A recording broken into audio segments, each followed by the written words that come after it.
Good morning, everybody. Today we are going to continue our lectures in principles of mechatronics engineering.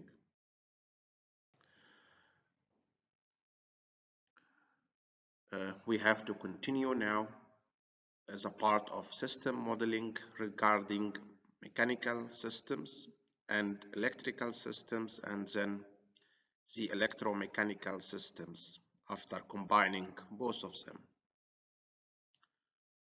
For the rotational mechanical systems, we have, as we have explained before, in translational mechanical systems, we have the same three components: spring and a damper and also inertia. But this time, the nature of the motion is a rotational motion. So for the spring element, the applied torque is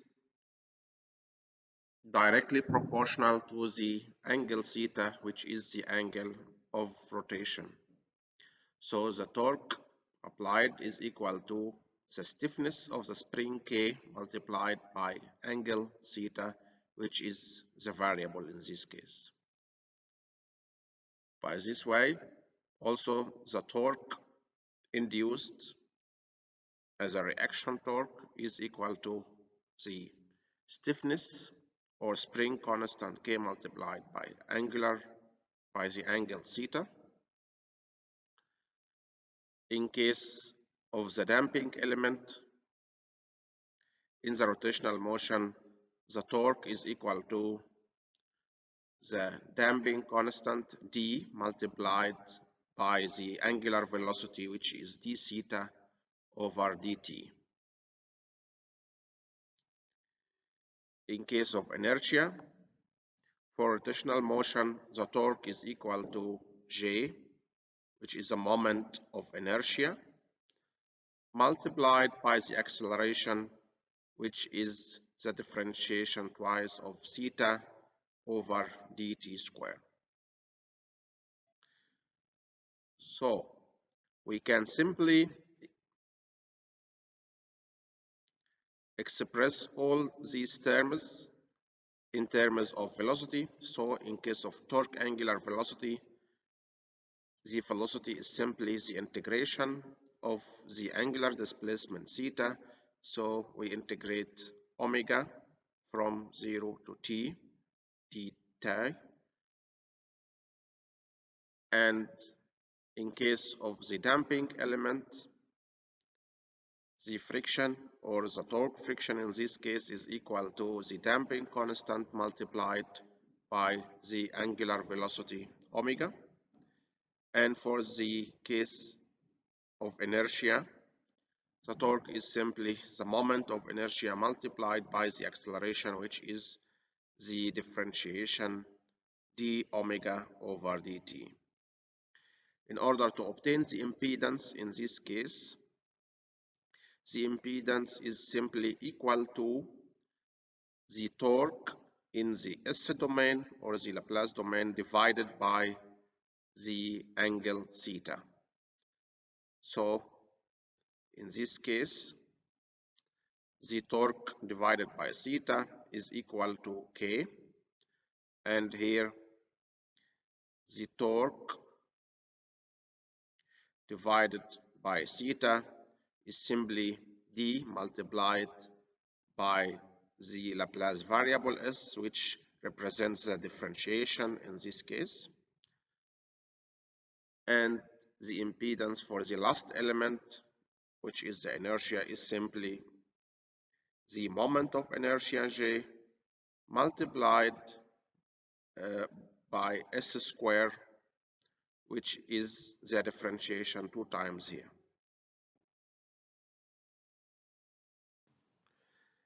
Next, we come to the representation of electrical systems. An electrical systems has also three components. The components is a capacitor, or either a resistor or an inductor. in order to represent the current voltage relationship for each element of the three elements. The current I is equal to the capacitance multiplied by the differentiation of the applied voltage on the capacitor. So I is equal to C multiplied by dV over dt.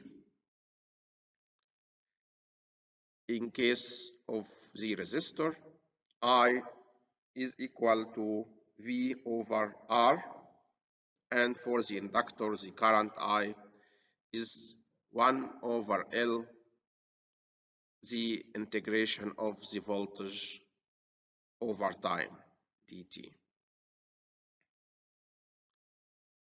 So, in order to express all these relations with respect to the current I, so the voltage in this case is equal to 1 over C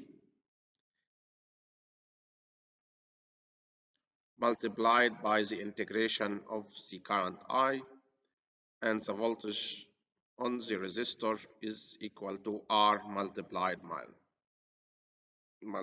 by I, and the voltage across the inductor is equal to L, the inductance L multiplied by di by dt. To obtain the voltage charge relationship, in this case,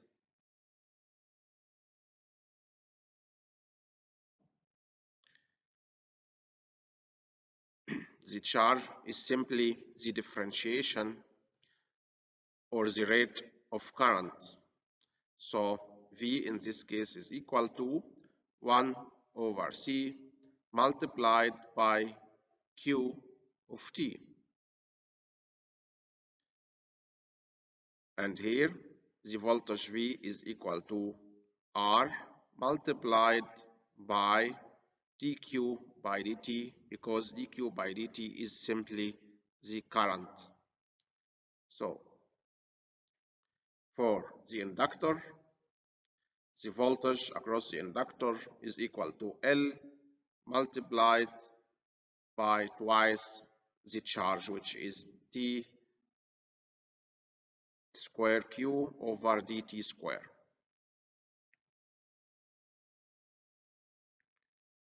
Because the current is simply the differentiation of the charge Q.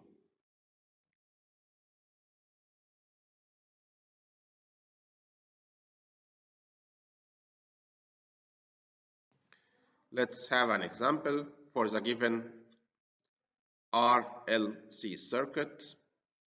We need to find the transfer function relating the capacitor voltage Vc in the S domain to the input voltage V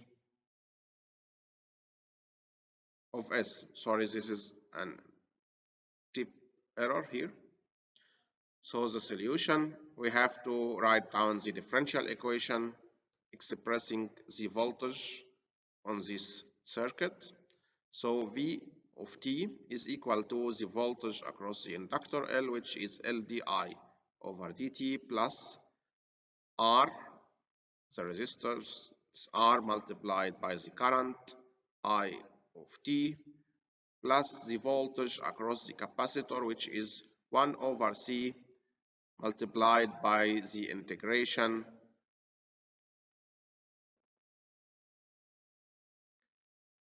from 0 to T of the current I, which is passing through. So to get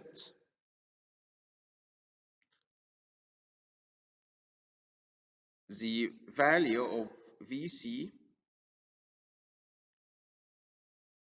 our variables in this case will be changed from current to charge using this relationship, in which the current is equal to the differentiation of the charge Q over T. So V of T in this case, we differentiate the current here once again in order to express it using the term Q.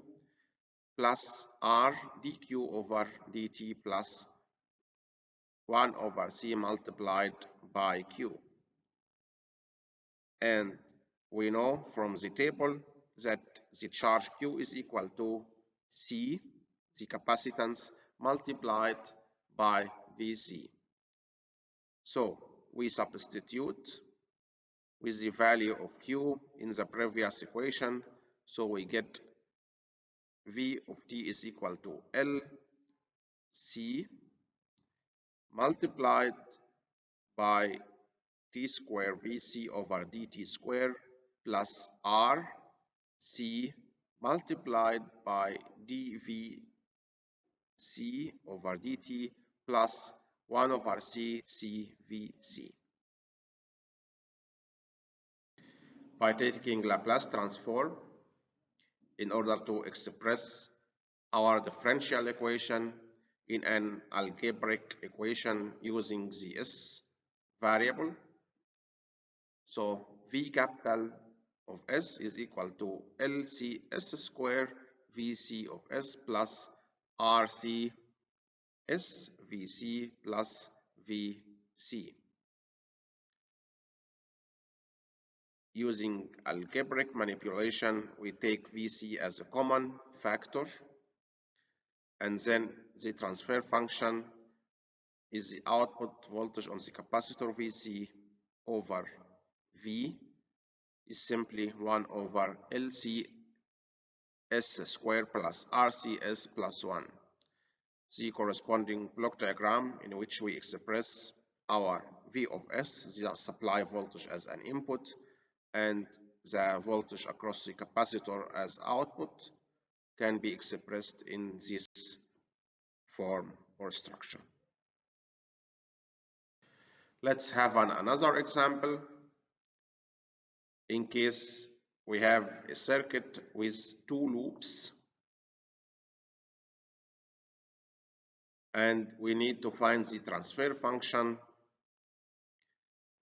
I2 of S divided by V of S. So firstly, we get the differential equation expressing the voltage in each loop. So for loop 1 here, the voltage V of t is equal to the voltage across the resistance R1 multiplied by I1 plus the voltage across the inductor, which is L di1 over dt. In this case, because the element L exists in the 2 loops, we have to find the total current, which is I1 minus I2.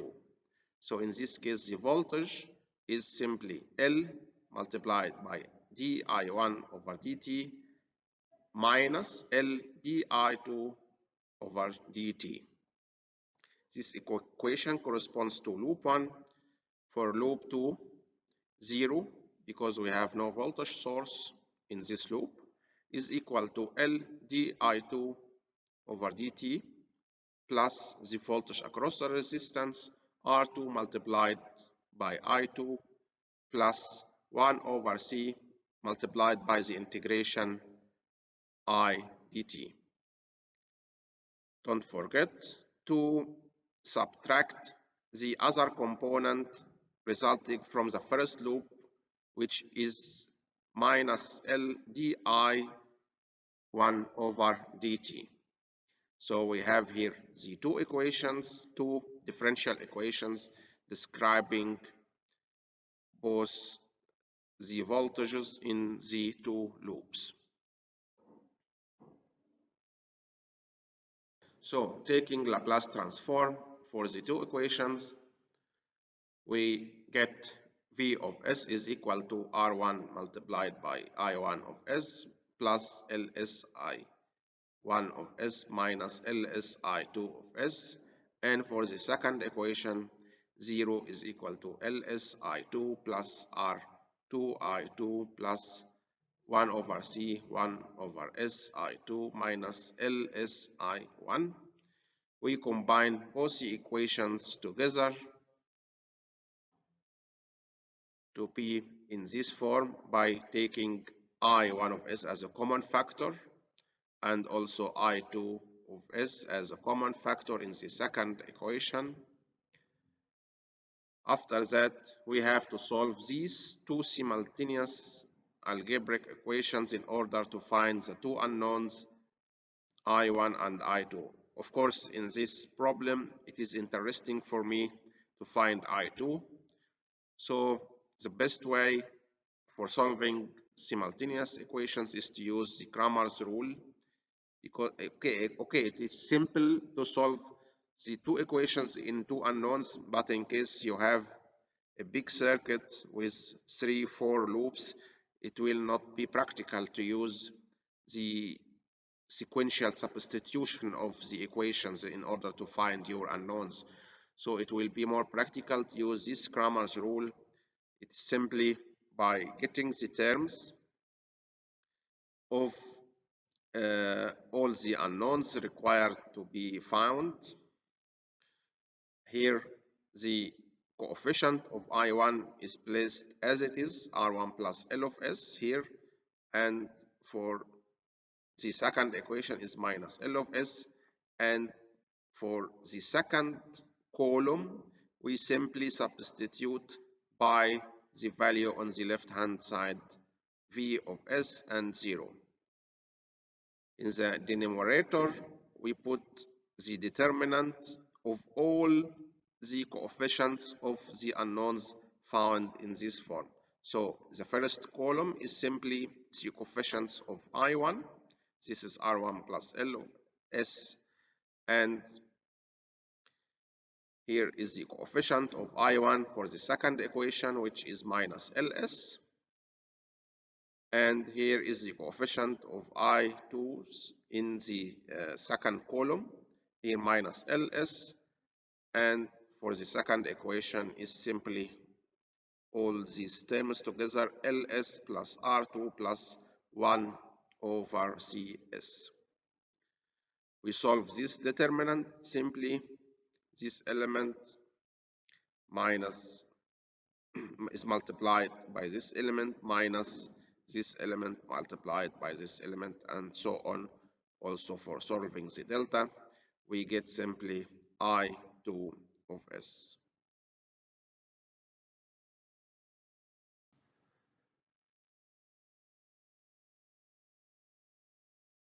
So after some algebraic manipulations, I2 of S is simply a function of V of S.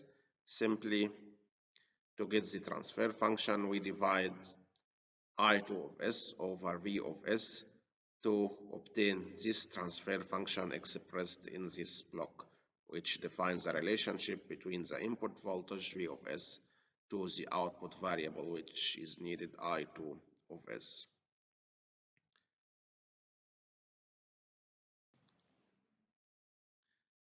This is the corresponding block diagram for the system. Let's now explain a new element which is very practical and very important for your applications, especially for control engineering, which an element that can be used as an amplifier for amplifying a signal by applying a gain. This gain value is multiplied by the variable for your application in order you have infinite applications for such an operational amplifier. An operational amplifier is simply an electronic amplifier. Such an amplifier, the main purpose is to amplify an input signal and has many other uses. It can be used as for subtracting two signals. In this case, we have a differential amplifier or it can be used for signal amplification as we have mentioned before, or it can be used also for adding two signals together, or it can also be used as a differentiator for a signal or an integrator for a signal. Such an application is very useful, especially in the field of system dynamics and control engineering, where you need to simply simulate your differential equation either by differentiating or integrating any variable for obtaining at the end of the day the most optimal system response for your application. So this is simply the sample for this element, for this operational amplifier. This is the supply voltage or the feeding voltage for this electronic component. This is the ground, and simply the two inputs here, V1 and V2, are applied on the two terminals, minus and plus. The output voltage in this case is the gain A.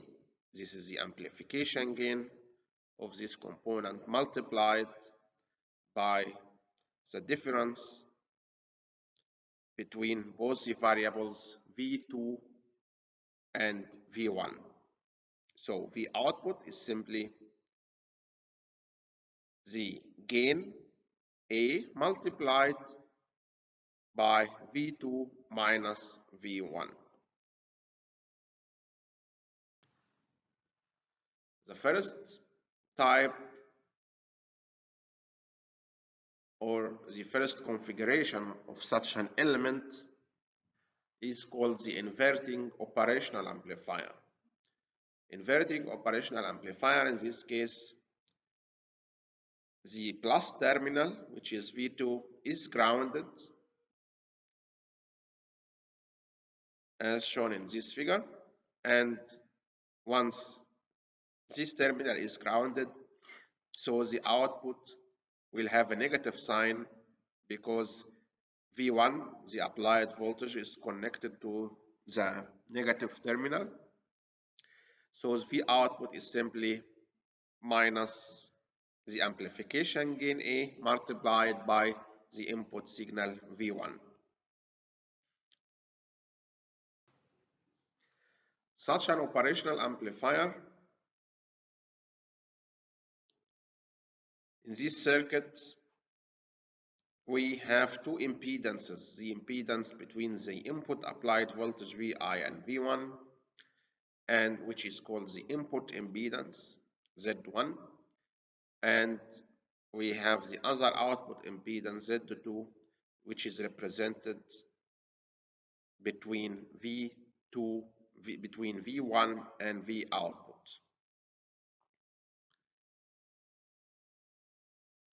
So if the input impedance to the amplifier is high, which is Z1, so by Kirchhoff's current law, IA, which is the current entering the amplifier, in this case will be considered as 0, and I1 will be, in this case, equal to minus I2. And since the gain A for the amplifier is large, so V1 will be equal to 0.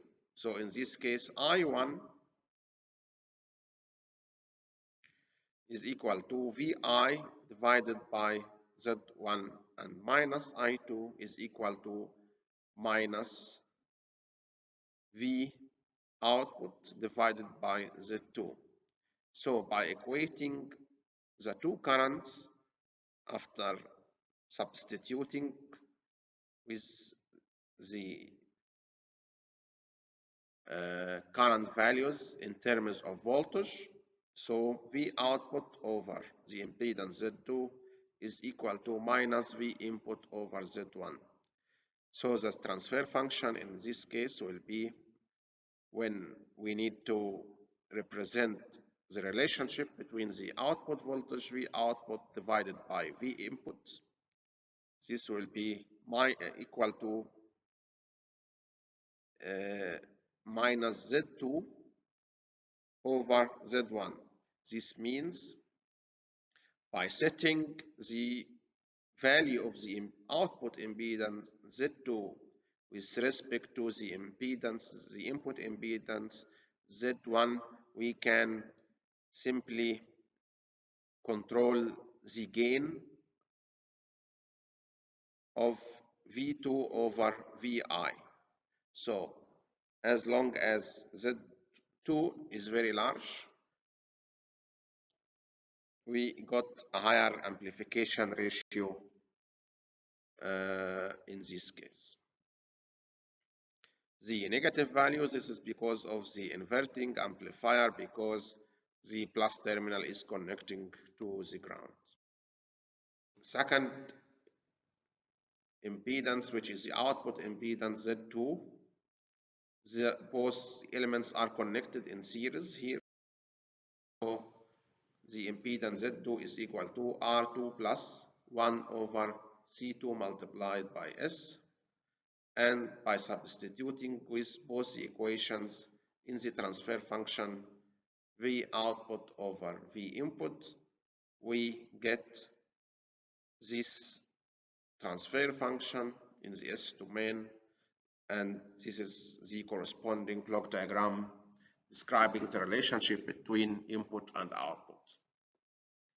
It is very interesting to see here in this transfer function we have a value here which represents a gain. Also, we have a component multiplied by S, and also other component which is divided by S. So by this transfer function we can deduce that we got a PID controller because we have a proportional amplification factor, also an integral factor, which is the division of S or 1 over S here, and T, which is a differentiator, which is the multiplication by S. So for control engineering, I think in the future you will use such a block, and simply in order to improve the dynamics of your system, you have to change only the coefficients, these numerical parameters here, in order to increase the impact of the differentiation or the impact of integration that depends on the dynamic of your system. And this is one of the main applications of such an operational amplifier in the control engineering. It is very cheap. You can buy such components, simply electronic components, and directly use these analog signals and produce the same analog signals after being tolerated or conditioned using these parameters.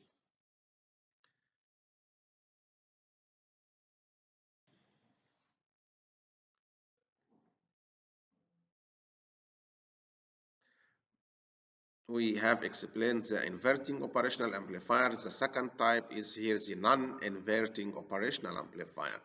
What is meant by non-inverting? In this case, the input voltage is applied directly to the plus signal, to the plus terminal, and the negative is simply grounded either directly or by having an impedance between it. So the output voltage in this case is simply the amplification gain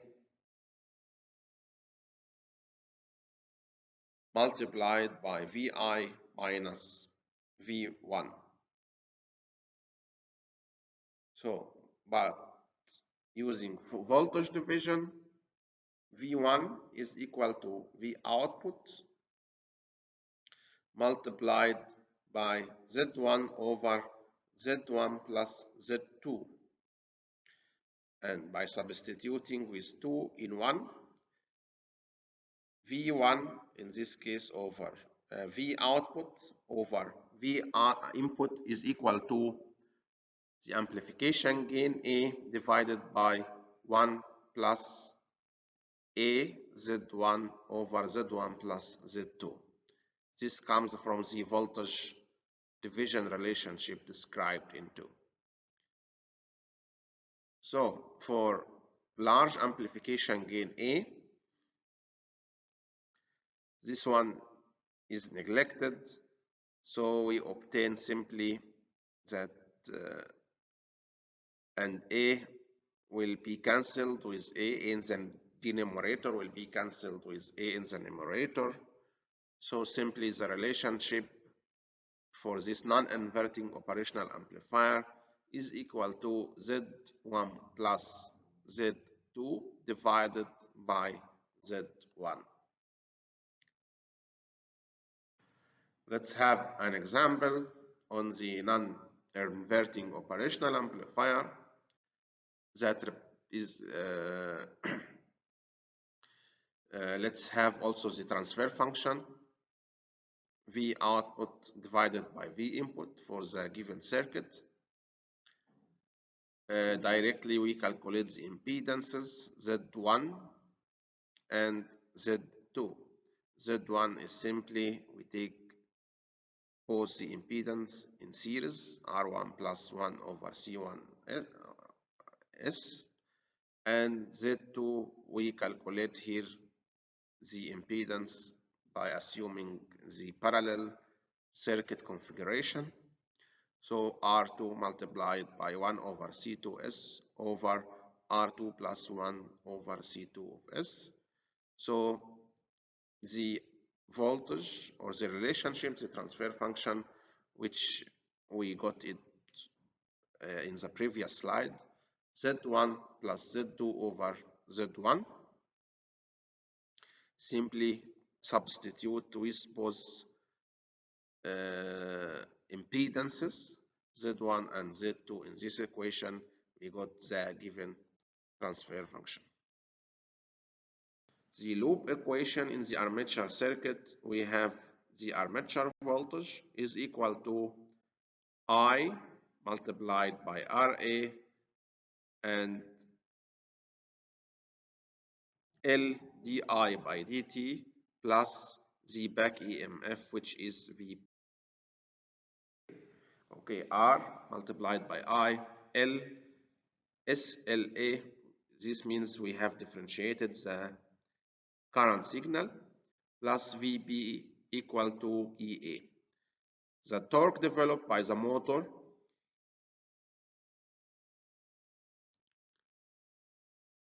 is simply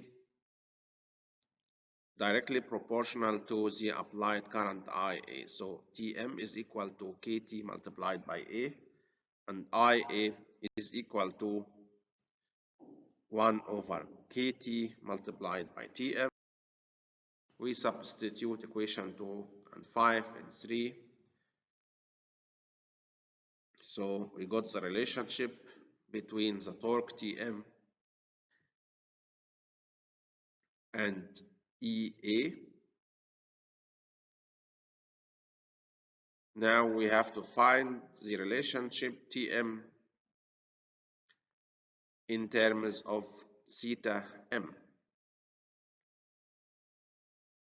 So we consider the mechanical loading Tm, which is generated from the motor, is equal to the inertia plus the friction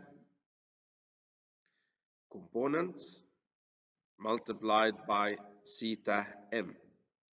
So for the inertia, it is we simply multiply by s squared because we differentiate here 2 times, and for the friction we multiply only by s because we differentiate theta m only for 1 time. This comes from the second law of Newton. We substitute this equation 7 in 6 in order to omit the torque, and we got this relationship between theta m and the applied voltage, armature voltage here. As we consider all these components also in one, which is alpha.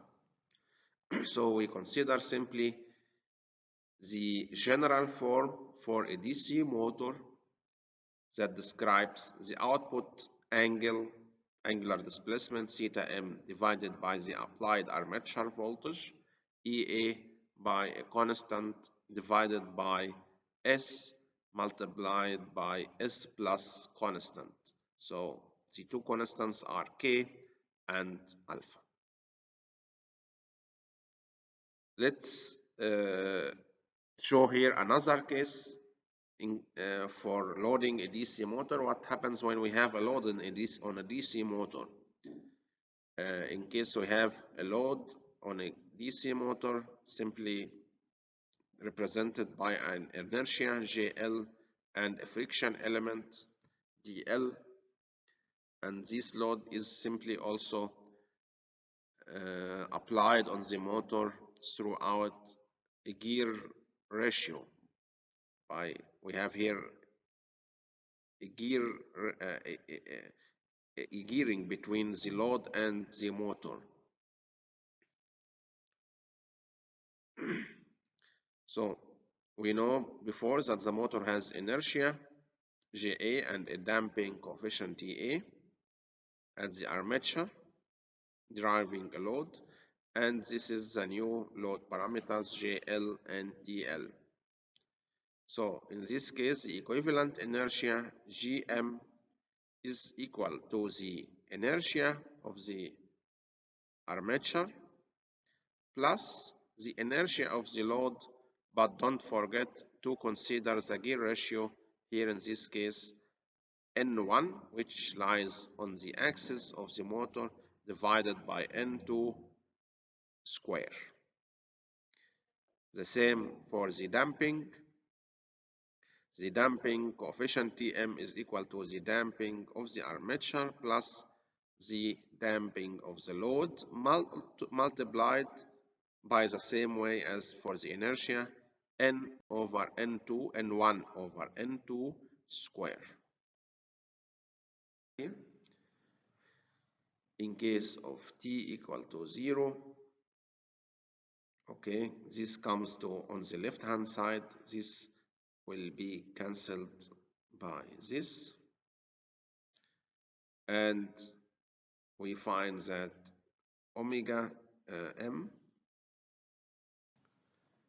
which is no load, is equal to EA divided by Kp. Thus the electrical constants in this case are Kt over Ra is equal to T still over Ea. T still can be given on the nameplate of the motor. So this can be given in your problem, and we simply try to find the values of these constants. And Kp in this case is equal to Ea divided by the omega no load, which is the speed at no load here. This is at applied constant voltage EA, armature voltage. By this way, the electrical constants are Kt over Ra can be simply calculated using these relationships, where Kt over Ra equal 5 and Kp equal, and by substituting in the transfer function of the motor, this is what you know, we got simply this result here, which represents the dynamic of the motor representing the angular displacement theta m as output with respect to the applied armature voltage Ea.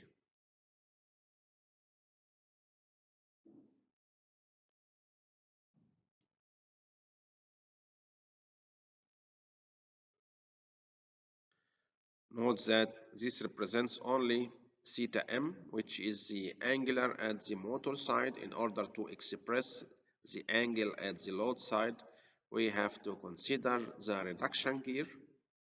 So theta L in this case is N1 over N2. Therefore, we substitute with this ratio to represent the transfer function theta L with respect to EA. We got these new values here that represent the dynamics between the output load angular displacement theta L divided by EA, which is the applied voltage. The corresponding block diagram for this transfer function is as shown here. I come now to the end of the lecture. Thank you for your attention and have a nice time. Thanks.